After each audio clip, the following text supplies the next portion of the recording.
We've all been there. You're upset, you're frustrated, and some well-meaning person tells you to just not let things get to you. It has to be the most common and maybe the most useless piece of advice on the planet. Right? Everybody says it, but nobody ever actually explains how to do it. It feels like they're telling you to just grow wings and fly. And we end up thinking that people who are emotionally unbothered are just wired differently, maybe a little passive, or they just don't care. So, let's get real. How do you actually build that kind of mental calm? Well, the truth is, it has absolutely nothing to do with being uncaring or just bottling up your feelings. It's all about learning to process reality in a completely different way. And here's the big secret psychology has for us. Anger isn't really an emotion problem at its core. It's a control illusion. See, emotionally intelligent people aren't suppressing a thing. They've just figured out the hidden rules of human behavior. And that's what allows them to stay centered in situations that would make most of us just, well, explode. So, how do we move past that useless advice? In this explainer, we're going to decode 6 really powerful habits, all grounded in psychology, that can help you become genuinely unbothered.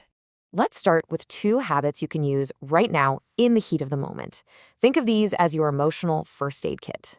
First up is something called the 90-second rule, and the science on this is pretty mind-blowing. When something triggers a powerful emotion, like anger or fear, your brain literally releases a flood of chemicals. But here's the thing most of us never learn. That chemical reaction has a surprisingly short shelf life. That's it, 90 seconds. That is the entire physiological lifespan of an emotional response from those chemicals. Any feeling of rage or panic that lasts longer than a minute and a half, well, that's not the trigger anymore. That's you. So check this out. The trigger happens, the chemicals flood your system. For 90 seconds, you ride that wave. But after that, the initial chemical reaction is completely gone. If you're still fuming 5 minutes later or an hour later, it's because you are actively feeding the fire by replaying the story over and over in your head. The hack? Just watch it. Don't engage. Wait out those 90 seconds. Okay, now let's build on that with our second habit, affect labeling. This is a fantastic little technique for yanking back control when your mind starts to spiral out. When you get provoked, your reactive brain, your amygdala, just wants to fight or panic or explode. But if you can just pause and label what you're physically feeling, like you're a scientist observing an experiment, you actually activate a totally different part of your brain. So instead of "I'm so angry," you think, okay, my jaw's clenching, I feel a lot of heat in my chest. UCLA studies actually show that this simple act of putting physical feelings into words shifts your brain activity over to your rational prefrontal cortex, which immediately dials down the emotional heat. And that's really the perfect way to think about it. You're not trying to wrestle your anger to the ground. You're using its own momentum to regain your balance. It is pure emotional judo. You redirect the force and you keep your mind totally clear. Okay, so those first 2 habits are your in-the-moment tools. Now, let's zoom out and look at 2 habits that will fundamentally change how you see other people and the things they do that trigger you. Habit 3 is a total game changer. Seriously. What if I told you that when people criticize you, they aren't actually talking about you? From a psychological standpoint, they're just revealing things about themselves. It's called the law of projection. And basically, it says that what we judge in other people is almost always a reflection of our own inner world, our own insecurities, our own fears, our own unhealed pain. Their words are literally a map of their emotional state, not an accurate GPS coordinate for you. So let's make this real. Imagine someone just lashes out and calls you selfish. Your ego's first reaction is to get defensive, right? To fight back. But with this new lens, you hear something totally different. You realize they're not actually making a judgment about your character. They are confessing that they feel unseen or unappreciated. When someone calls you cold, what they're really saying is that they need warmth. Their attack isn't an attack at all. It's a confession. And once you really get that, it's almost impossible to be triggered by it. And that leads to this crucial point. We don't get angry because of what people do. We get angry because what they do violates the script we have in our heads for how they should behave. See, your brain is running this constant simulation of how it expects the world to work. Anger is just the error message that pops up when reality doesn't match the code.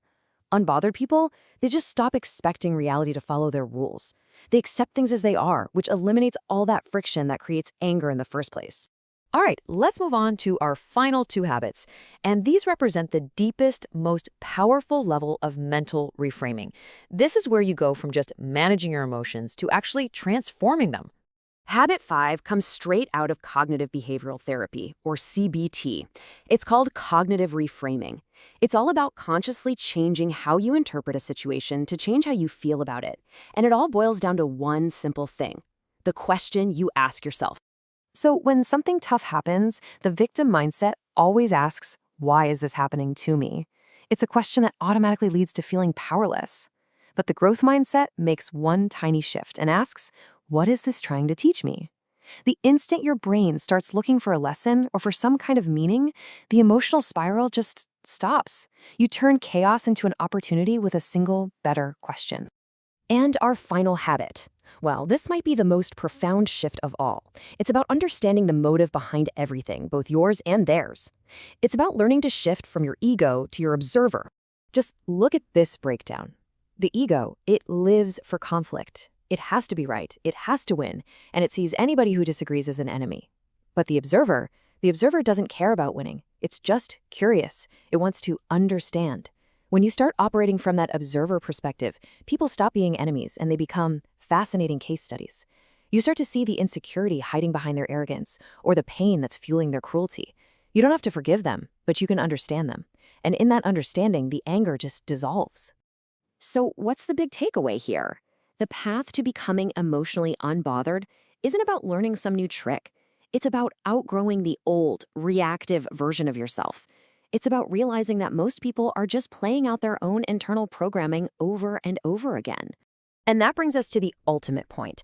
True emotional power doesn't come from controlling other people or trying to avoid difficult situations. It comes from mastering your own interpretations.